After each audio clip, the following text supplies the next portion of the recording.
Hello, good morning. So bago natin pag-usapan itong dashboard natin, itong sales dashboard, orders data, logistics, data validation, bago natin pag-usapan yung mga functions na mga yan, pag-usapan muna natin itong workflow. Okay? So itong bibigay ko sa inyo ng libre ay isang platform lang. Okay? Either Shopee, gagamitin nyo sa Shopee, Lazada, TikTok, Facebook, at mayroon tayong bagong platform ngayon, yung Suki. Okay, itong Suki na to, siguro maglo-launch siya by next month or hopefully this month. Okay, so lahat ng mga concerns nyo sa Shopee, Lazada, TikTok, and Facebook, dito na ginawa ng solution. Okay, kaya may excited ako na ma-launch itong Suki mobile app na to. Okay, so lahat ng data na ipapasok ng customer service ninyo or encoder ninyo ay papasok sa data bank. So kung meron kayong staff sa Shopee, sa Lazada, TikTok, and Facebook, and Suki, eventually Suki, lahat ng data yan papasok dito sa data bank. Okay, itong data bank na to, siya yung magde-distribute papunta sa delivery support team, papunta sa accounting, at papunta sa inventory. So explain ko lang sa inyo kung ano yung functions ng bawat Google Sheet na to, bawat automation sheet na to. Okay? So ang data bank, dito papasok lahat ng data. Data from Shopee, Lazada, TikTok, Facebook, and eventually Suki.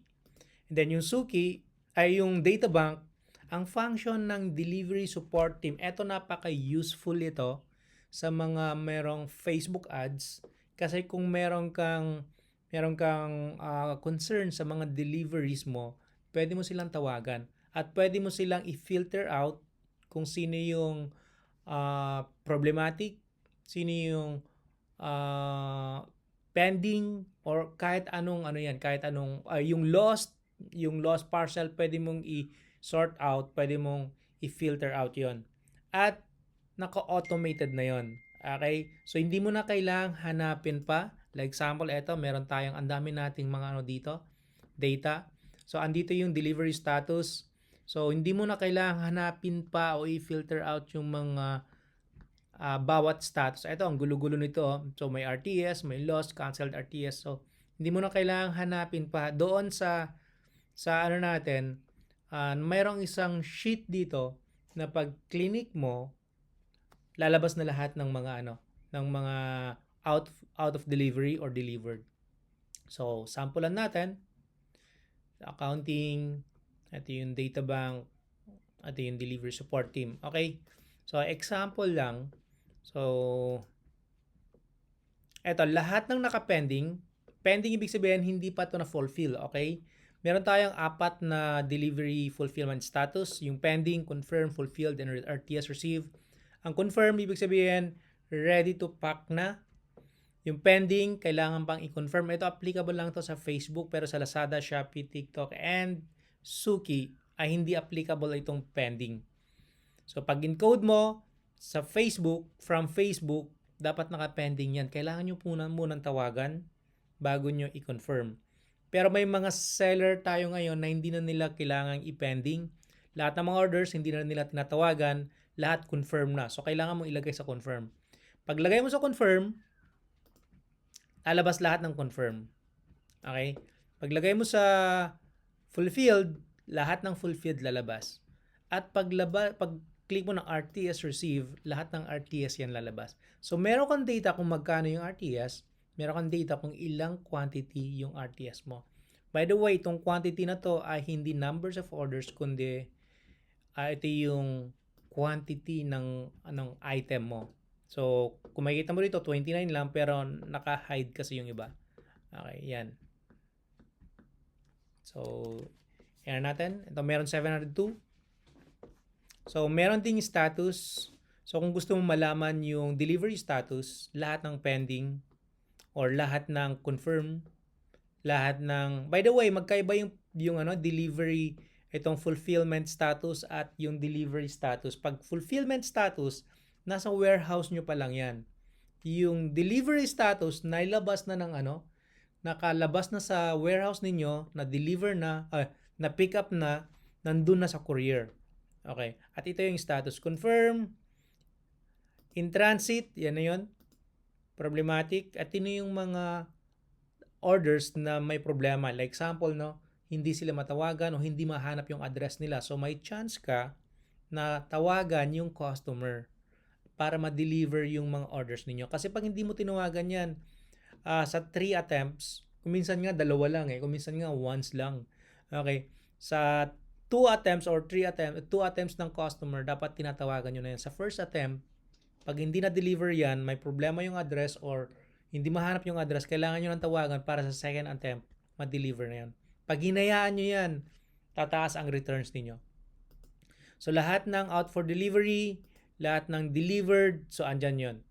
And so on. So, saka meron tayong separate na video para dito. Okay? So, na tayo? So, workflow.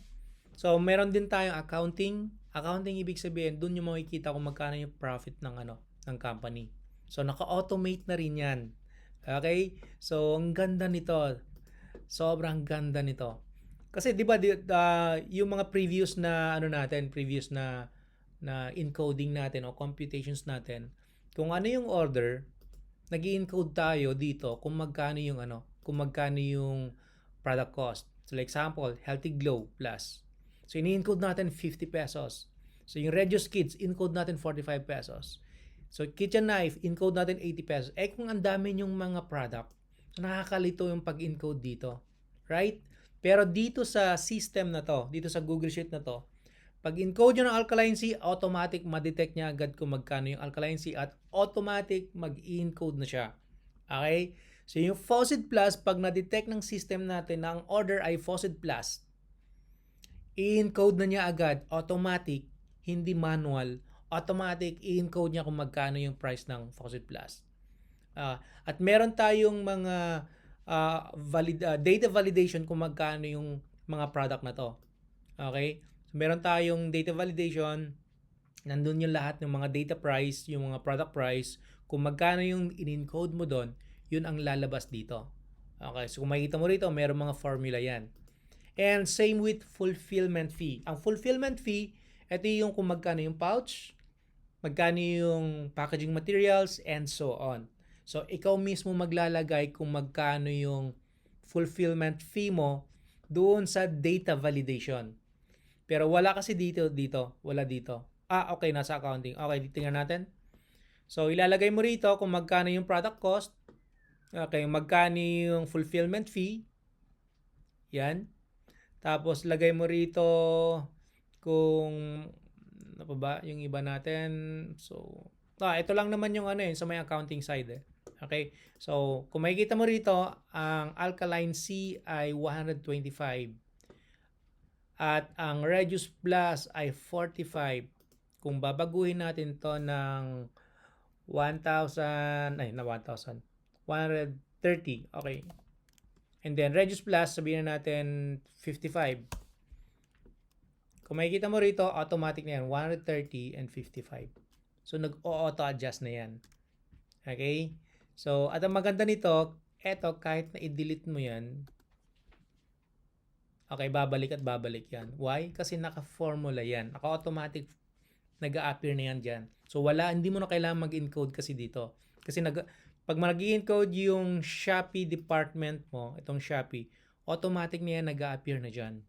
So, ganun ka-powerful itong accounting natin. Okay? And automatic na rin siyang nagko-compute kung magkano yung gross profit. At dito sa dashboard, makikita mo na agad kung magkano yung profit ng company mo. Okay? So kung makikita mo rito, 25,000 yung gross sales, pero bakit 2 million lang yung 2.6 million lang yung profit? Asaan yung pera ko? Familiar ka ba doon? Ako, very familiar ako doon. Kasi ang laki ng sales, pero after 1 month, bakit eto lang yung laman ng bank account ko? Alam ko nakaka-relate kayo noon. So, hindi natin alam kung nasaan yung pera natin. Pero dito, makikita natin kung nasaan yung pera natin. Number 1, nasa pending rate.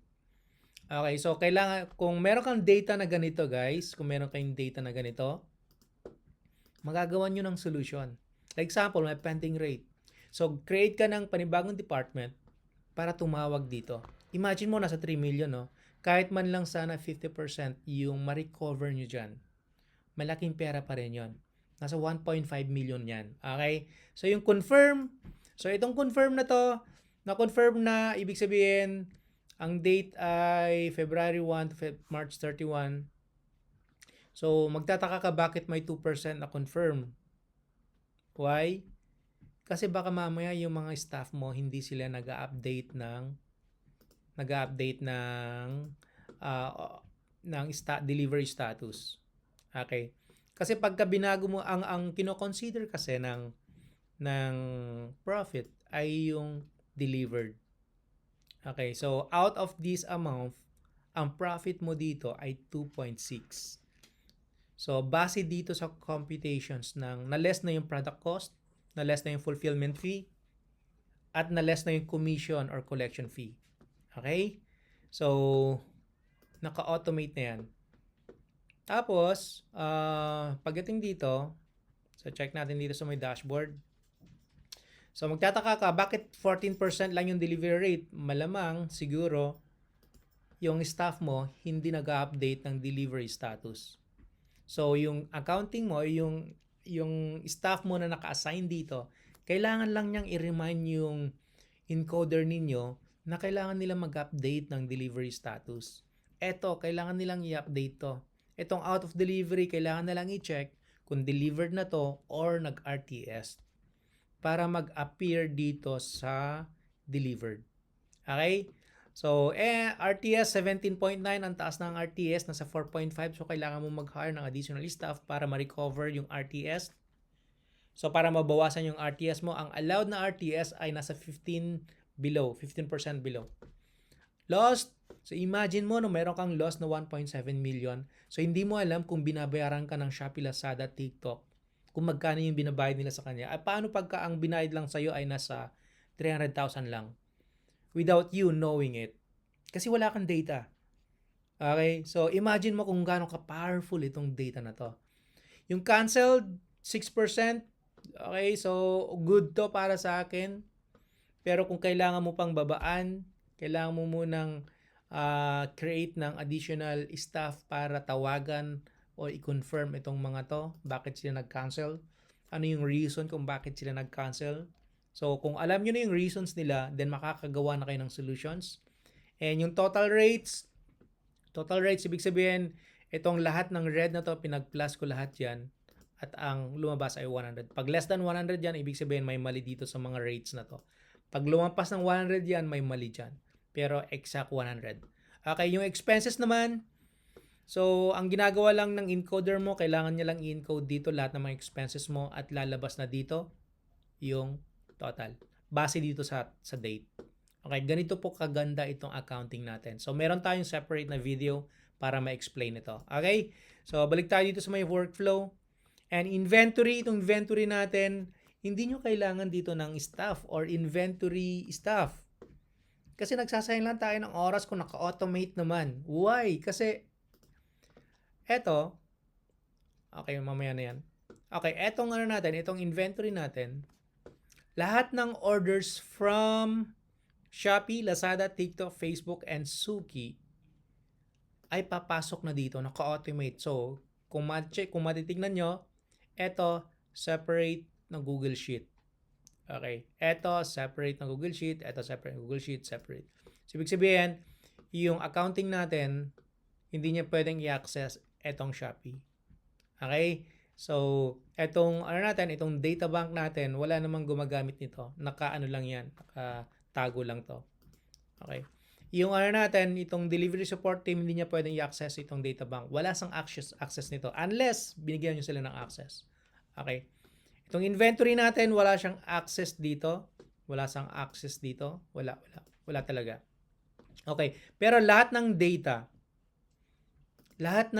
from Shopee, Lazada, TikTok, Facebook, and Suki, papasok siya dito at mag-automate na yan. Automatic na yan naglalagay dito kung ano yung quantity na ilalabas. Okay.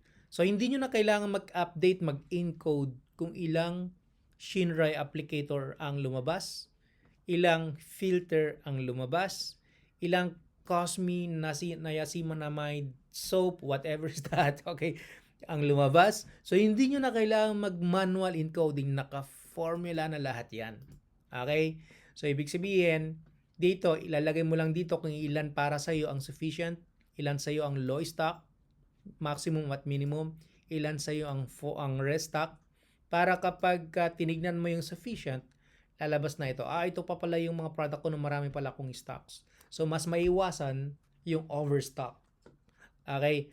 So, yung low stock, so, andito na yon. So, ang minimum mo ay 500. So, yan. So, maximum mo ay 999. So, ibig sabihin, from 500 to 999 na ang remaining stocks niya, papasok sila dito. Okay, gets?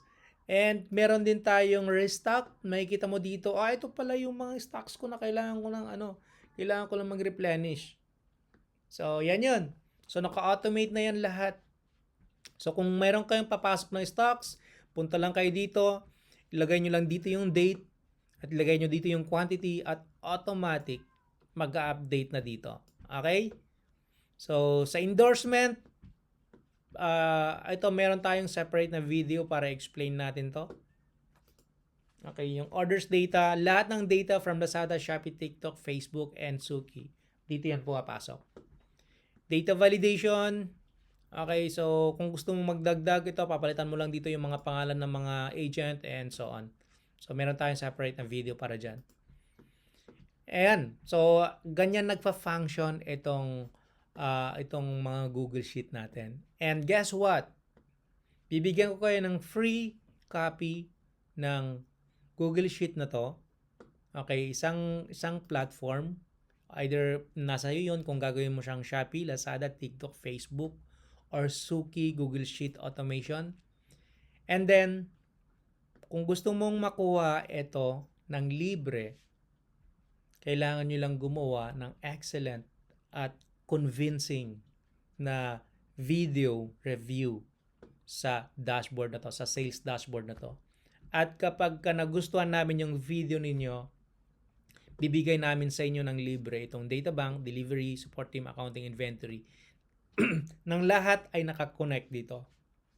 So meron ka ng complete automation sheet. Okay? So by the way, ito yung mga other products namin. So meron tayong payroll, meron tayong Google Sheets para sa VAT at non-VAT. Ito hindi pa available sa ngayon. Itong payroll available na. Itong payroll napaka-powerful nito. Promise, napaka-powerful nito. Alam mo kung bakit? Kasi encode mo lang yung time in at time out at mag-generate na kung magkano yung salary ng staff mo. So kung na-late siya ng 5 minutes, automatic madideduct na kung magkano yung late niya. At may penalty, meron akong sinet na penalty. Like example, pag na-late siya ng 1 minute, meron 10 pesos na deduction. Pag na-late siya ng 20 minutes, meron 20 pesos na deduction. Pag na-late siya ng 30 minutes, meron 50 pesos na deductions. So, ikaw bahalang maglagay kung magkano yung deductions. So, automatic na yun. Pag na-late siya ng 5 minutes, pag lumabas na yung computation ng salary niya, na-deduct na yun. Pwede rin pag nag-overtime, auto-computed na yun. Hindi mo kailangan mag-manual computations. So, time in, time out lang yung encode. Yun na yun. At guess what? Guess what? Okay, at ang maganda nito, hindi mo na kailangan mag-compute ng 13-month pay. Automatic na yun. Nagko-compute na yung 13-month pay. Eto na yun. Okay, pakita ko sa inyo. Pero meron tayong separate na video. So, encode mo lang dito yung login at logout. So, like example, eto sabihin na natin ang time in ay 8 a.m. Pero pumasok siya ng 7 a.m. Okay. Wait. Okay, nasa maling window tayo. Punta tayo sa may DTR. Ayan. So, ayan. Si JR, pumasok yung 7 a.m. So, ang pasok niya ay 8 a.m. pero pumasok siya ng 7 a.m. Sabihin na natin maaga siya. Pero, nag-count pa rin siya ng 8 hours yung pasok niya. Okay? So, ganyan naka-powerful yung natin. Tanggalin natin to para hindi nakakalito. Okay, sabihin na natin pumasok siya ng 8:20 a.m. Okay. So, nag-less na. Ayan kung ito yung sabi ko sa inyo na meron siyang penalty na 70 pesos. So, nasa iyo yan kung magkano yung ilalagay mo na penalty. Ito yun. So, 1 to 5 minutes meron siyang penalty na 50 pesos. So, eto, pwede mong palitan to. Okay? Kung late siya ng 6 to 10 minutes, meron siyang 60 pesos na penalty. Kung 11 to 20, meron siyang 70. So, ikaw bahala kung magkano yung penalty na ilalagay mo dyan. At pagka nag-time in, time out sila, dito na yun lalabas. So, eto ay good for 6 days, pero pwede natin iset yan ng 7 days or pwede natin iset yan ng 15 at 30 days. Okay? Pero ito kasi weekly kasi yung sahod namin. So, yan. So, automatic magkano yung salary for this week? Kita mo na dito. At ito yung total. Yan. Magkano yung 13-month pay nila? Ngayon ay March. Okay, March pa lang. So, ang 13-month pay ni Mark ay 1,426. So, yan na yun, automatic. Kaya pag may nag-resign dyan, kita mo na agad kung magkano yung 13-month pay niya.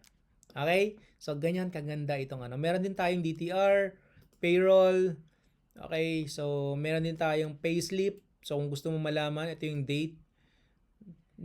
Iset mo na lang dito kung anong date yung gusto mo. Ngayon, kung ilagay mo dito, direct sell, so automatic nagko-compute na yan. Lagay mo dito kay Joseph, automatic nagko-compute na yan. Okay. So, hindi pumasok si Joseph ng 27 to February 1. Okay, kay Mark Joseph, yan. So, ito yung salary niya. At pwede mo nang i-print ito. So, ganun. Okay, so meron din tayong VAT at non-VAT. Ito, napakaganda nito kasi hindi mo kailangan ng accountant, na in-house accountant.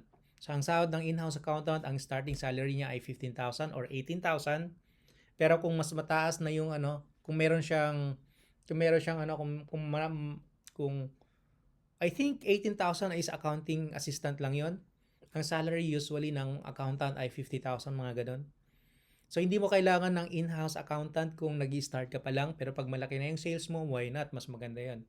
Okay? Pero pag nag-i-start ka pa lang, pwedeng hindi ka na mag-hire. Why? Kasi naka-automated naman lahat yan. So, nandyan na lahat yung kung magkano yung babayaran mo, kailan ka magbabayad, nandyan na yan. Yung e-com calculator, malalaman mo dito kung kumikita ka o hindi. So, magkano yung pricing mo? Pag bumili ka ng 100 pesos na product, ilan percent yung ipapatong mo? 20%, 30%, 40%, 50%, or 100%. So, to make it sure na hindi ka lugi. Itong CSR AI, ito ay good for Facebook ads. Kasi hindi mo kailangan mag-hire ng CSR manually 24 hours na kailangan niyang pumasok. No? Kasi ang CSR AI ay si AI na mismo yung magre-reply para sa iyo. So, that's 10,000 pesos. So, compare dun sa mag-hire ka ng staff mo na ang sahod ay 12,000 o 13,000 at kailangan mo ng 3 staff para may sumagot ng 24 hours. So, 13,000 times 3, magkano yun? Pero ito, ang bayad mo lang ay 10,000 pesos. At pag nalaman mo to, natutunan mo to, pwede mong i-duplicate yung Facebook page ka. Pwede mong gamitin yun sa first page mo, second page mo, third page, fourth page, at unlimited Facebook page. Okay?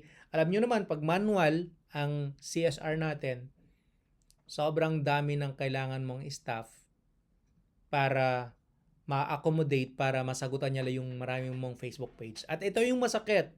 Kailangan mo silang i-train, kailangan mong bayaran ng daily, kailangan mo ng benefits, bayaran sila ng benefits, kailangan mong bayaran 13-month pay, kailangan mong bayaran yung sick leave nila. So, andayo mong kailangan bayaran, kailangan mo silang i-train.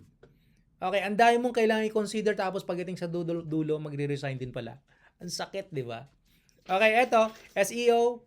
Okay, so meron din tayong training. Meron akong kinausap dito ng master sa SEO. So, pwede natin silang kausapin na sila yung hahawak ng SEO. So, meron siyang course. Shopify, FB Ads, email marketing. So, ito good for branding. Yung Shopee, Lazada, TikTok. So, meron tayong coach na pwedeng kausapin na siyang tututok dito. And Suki, soon, since hindi pa naman nagla-launch yung Suki mobile app, chatbot, branding, and more to come. So, itong efiles.ph natin, ito yung website na kung saan pwede kang bumili at mag-subscribe ng mga course na pwedeng makatulong sa business mo. Pahabol ko lang, no? Kapag kung sakaling hindi kayo makagawa ng reviews, gusto nyo bilhin na lang itong system na to, ang price nito ay 14,990. So, ito ay kasama na yung apat na Shopee, Lazada, TikTok, Facebook, and Suki. So, So lahat yon i-connect namin papunta sa data bank. Ang data bank worth 2,998. And then delivery support, accounting, and inventory. So 2,998 times 4 plus yung fee ng magko-connect. Okay, ko-connect nila yan, and then yung meron tayong 1 month na support, in total of 14,990. Pero since ilalabas pa lang namin to, bago pa lang to, ibibenta na lang po namin ito ng 9,998. So meron kang discount na more than 5,000. Pero meron kaming additional na discount this coming week.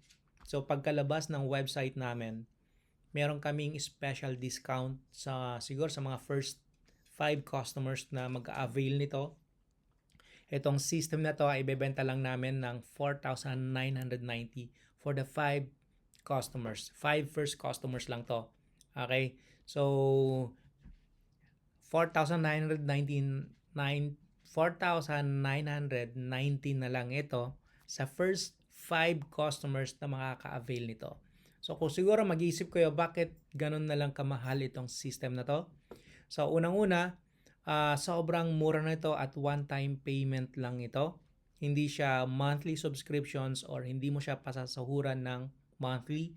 Unlike pagka nag-hire ka ng additional staff, kailangan mo siyang i-train, kailangan mo siya ng sahuran daily, kailangan mo sahuran ng monthly, kailangan mo siyang bigyan ng benefits, yung SSS, Pag-ibig, PhilHealth, yung government benefits niya like yung sick leave, mga ganun. Meron pa siyang 13-month pay and bonus. So, compute na lang natin, no? Compute tayo. Kung magkano yung magagastos. Let's say meron kang 500 na orders per day. So, from Facebook, so ilang encoder kaya yung kailangan mo doon? So, encoder. Okay. So, yan natin. Mag-compute lang tayo, no? Ayun, meron pala ditong Okay, so dito encoder.